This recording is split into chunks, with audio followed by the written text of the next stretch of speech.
Hello everyone, अस्सलाम वालेकुम। Welcome to my YouTube channel baby Islamic name. प्यारे दोस्तों, कैसे हैं आप? उम्मीद करती हूँ आप ठीक होंगे, खैरियत से होंगे। आज मैं आपके साथ बहुत ही खूबसूरत प्यारे से बच्चों के नाम शेयर करने लगी हूँ, जिनके साथ मायने, लकी नंबर, लकी दिन, लकी पत्थर, शख्सियत सब कुछ मौजूद होगा। तो मेरी आपसे गुजारिश है, अगर आप मेरे छोटे से चैनल पर न्यू है तो प्लीज़ चैनल को जल्दी से सब्सक्राइब कर लें, ताकि प्यारी सी वीडियो सबसे पहले आप तक पहुँचे। और वीडियो को फुल वॉच करना है, स्किप नहीं करना। बहुत ही प्यारे प्यारे से नाम आपके साथ शेयर किए जा रहे हैं। तो चलिए हम वीडियो को स्टार्ट करते हैं। सबसे पहला जो नाम है वो है सफ़ियान। सफ़ियान नाम बहुत ही प्यारा और बहुत ही ज़बरदस्त है। अगर हम सफ़ियान नाम के मायने की बात करें तो मायने है तेज़ रफ्तार।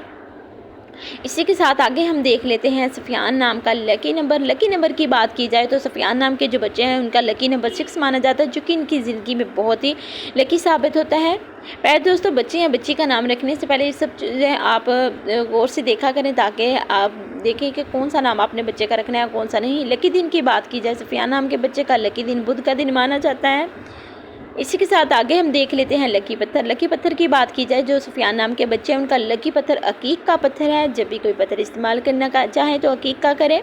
शख्सियत की बात की जाए तो शख्सियत के कैसे मिजाज के मालिक होते हैं सफ़ियान नाम के बच्चे? एक्टिव, मेहनती और कामयाबी हासिल करने वाले बहुत ही प्यारी सी शख्सियत है। आप अपने बच्चे का नाम सफ़ियान ज़रूर रखिएगा। मेरी आपसे गुजारिश है, अगर आप मेरे छोटे से चैनल पर न्यू है प्लीज़ चैनल को जल्दी से सब्सक्राइब करें, वीडियो को फुल वॉच करें, छोटे से चैनल को ज़्यादा से ज़्यादा सपोर्ट करें। अल्लाह हाफिज़।